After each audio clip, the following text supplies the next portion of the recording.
শুভ সকাল বন্ধুরা। নদিয়া জেলার ছোট্ট একটি গ্রাম থেকে আমি পূজা আমার ব্লগ চ্যানেলের পক্ষ থেকে জানাই তোমাদের সবাইকে অনেক অনেক ভালোবাসা। আশা করছি তোমরা সবাই ভালো আছো, সুস্থ আছো। নতুন আরেকটি ব্লগে তোমাদেরকে সাথে নিয়ে শুরু করলাম আজকের দিনটি। তো আমার বন্ধুদের কাছে আমার অনুরোধ রইল ব্লগটা স্কিপ না করে সম্পূর্ণ দেখার আর আমার সাথে থাকার, আমাকে একটু সাপোর্ট করার। তো চলো ব্লগটা দেখতে থাকো।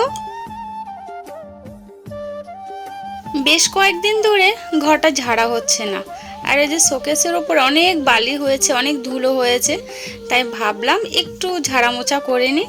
তাই এই যে দেখো অনেক ধুলো পড়েছে, প্রত্যেকটা জিনিসের উপরে ধুলো পড়ে পুরো সাদা হয়ে আছে। তাই ভাবলাম এদিকটা মুছে আজকে যেটুকু পারবো, কারণ সকালে তো খুব একটা সময় পাই না, মেয়ে যেহেতু স্কুলে যায় তো তাড়াতাড়ি রান্নাবান্না সব করতে হয়। তাই আজকে একটু সকাল সকাল ঘুম থেকে উঠেই শুরু করে দিয়েছি আগে ঘর গোছানো আর ঘরের জিনিসগুলো একটুখানি ঝাড়া মোছা করে নেব। ইউটিউবে কাজ করাটা সত্যি খুব কষ্টের। ইউটিউবে কাজ করে যদি সাফল্য পাওয়া যায় তাহলে তো ভিডিও করার আগ্রহটা আরও বেড়ে যায়। আর যারা ভিডিও করতে করতে করতে করতে আমার মতো আর কি একদম হাঁপিয়ে যায়, তাদের এনার্জি একদম থাকে না। আমার মনে হয় আমার ব্লগগুলো, আমার ভিডিওগুলো হয়তো ভালো হয় না, যার কারণে এখন অবধি ইউটিউবে কিছুই করতে পারিনি। তবে কাজ করে যাব, বাকিটা ভাগ্যের ওপরে।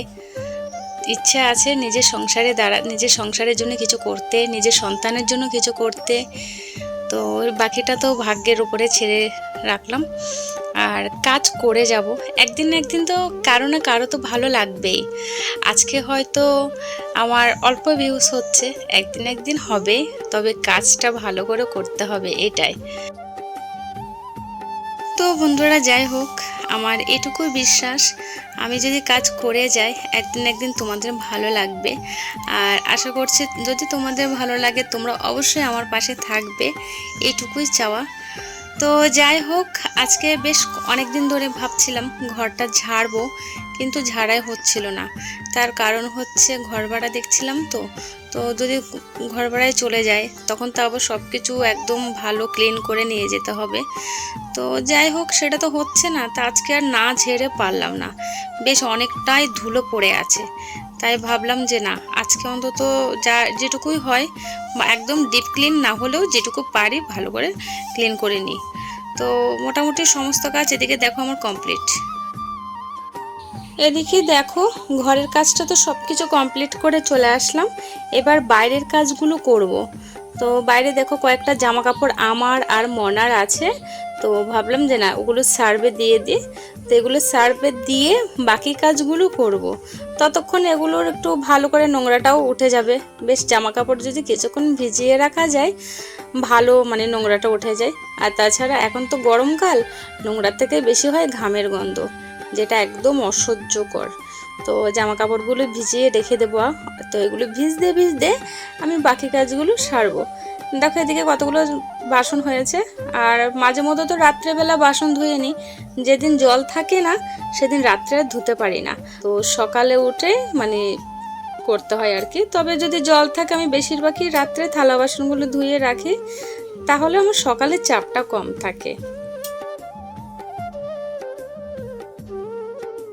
একটার পর একটা যদি গুছিয়ে গুছিয়ে কাজ করা যায় তাহলে কিন্তু কাজগুলো ভালো হয় আর তাড়াতাড়ি হয়ে যায়, এটাই হচ্ছে সবথেকে বড় কথা। তো যাই হোক, গ্যাসটা ভালো করে মুছে নিয়েছি। এদিকে দেখো সমস্ত কাজ করে সোজা চলে গেছি বাজারে, আর এখন এখানে দেখো বাজারও করে নিয়ে চলে এসেছি। তো চলো ঘরে গিয়ে তোমাদের সাথে শেয়ার করি যে কি কি বাজার করেছি। তো বন্ধুরা বাজার থেকে আসলাম এখন। তো বাজারে তো মাছ আজকে পাইনি, ডিম নিয়ে এসেছি আর সবজি নিয়ে এসেছি। তো চলো, মনা যাবে স্কুল, তাড়াতাড়ি রান্নাটা বসিয়ে দিই।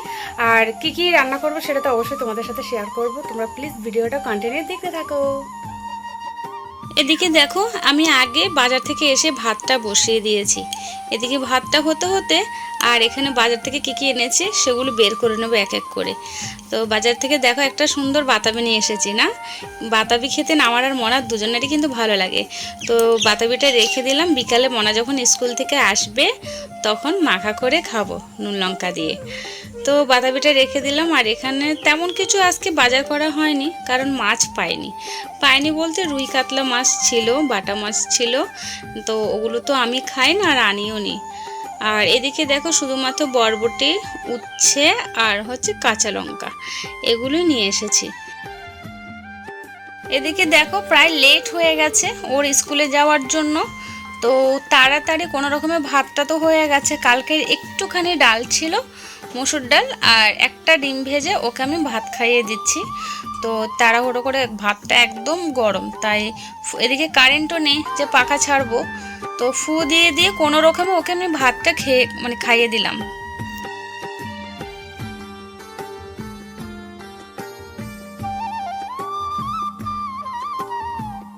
সকালে চাপটা একটু বেশিই থাকে, যেহেতু মেয়ে স্কুল যাবে। আর ওকে যদি দুটো ভাত রান্না করে খাইয়ে দিতে না পারে তাহলে টেনশনটা আমারই বেশি থাকে, কারণ ও তো তেমন কিছু খায় না, স্কুলে গিয়েও খায় না। তো সামনে যদি দুটো ভাত খাইয়ে না দিই তাহলে কি বলতো সারাদিনটাই আমার টেনশনের উপরে থাকে, কারণ দুপুরবেলা কি খায় না খায় সেজন্য। যে আমার কারণ বাড়িতেই খেতে চায় না, আর স্কুলে কি খাবে বলো, বাচ্চারা বেশিরভাগ এমনই হয়। তো যাই হোক কোনো রকমের দুটো রান্না করে ওকে খাইয়ে স্কুলে পাঠিয়েছি। এবার আমি বাকি রান্নাগুলো করে নেব। আমি এখানে দেখো উচ্ছে আলু ভাজা বসিয়ে দিয়েছি, আর এখানে কটা বরবটি আর কাঁচা লঙ্কা কয়েকটা রসুন আর একটু লবণ দিয়ে সেদ্ধ দিয়ে দিয়েছি। এটা আমি পরে শিলনোড়ায় বাটা করে নেব।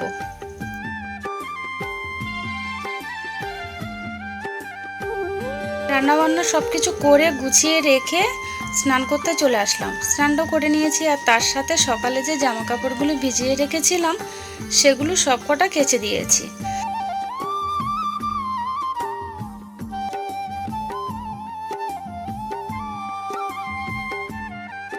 এদিকে দেখো আজকে কয়েকদিন ধরে এগুলো শুকাতে দিচ্ছি, ভালো করে শুকাতেই পারছি না। তার কারণ হচ্ছে একটুখানি রোদ থাকে, আবার কয়েক ফোঁটা বৃষ্টি চলে আসে, কয়েক ফোঁটা বৃষ্টি পরে আবার রোদ আসে, এরকমটাই। তো ভালো করে যদি শুকাতে না দিই, কারণ এগুলো তো ধোয়া হয়েছিল জিরার ধনেটা, তো ভালো করে যদি একদম মুচমুচো করে শুকানো না গেলে আবার মিক্সারে গুঁড়ো হবে না, ওই জন্য এগুলো ভালো করে শুকানো নিচ্ছি। কাজ টাজ তো সব কমপ্লিট হয়ে গেছে, এবার খিদে পেয়ে গেছে, ভাত খাবো। তো ভাত নিয়েছি, উচ্ছে আলু ভাজা নিয়েছি, আর দেখো যে বরবটির ভর্তাটা করেছিলাম ওটা একটু নুন আর সর্ষের তেল মাখিয়ে এখন গরম ভাতের সাথে নিয়ে নিলাম, তার সাথে একটু লেবু আছে। তো চলো দুপুরে খাওয়া দাওয়াটা করে যাক। তো বন্ধুরা দুপুরের পর আর কোনো ভিডিওই করা হয়নি, তো একদম রাত্রেবেলা ভিডিওটা আবার স্টার্ট করলাম। এখানে দেখো মনা পড়তে বসেছে, আর আমার তো এখন আর কোনো কাজ নেই, কারণ বিকালের কাজ সব কমপ্লিট। তো চলো ব্লগটা আজকে এখানেই শেষ করি। আর হ্যাঁ, ব্লগটা কেমন হয়েছে অবশ্যই কমেন্টে জানিও। ব্লগটা যদি একটু হলেও তোমাদের ভালো লেগে থাকে তাহলে প্লিজ আমার সাথে থেকো, পাশে থেকো, আর আমাকে একটু সাপোর্ট করো প্লিজ। তো চলো দেখা হবে নতুন কোনো ভিডিওতে, ততক্ষণের জন্য সবাই সুস্থ থেকো, ভালো থেকো।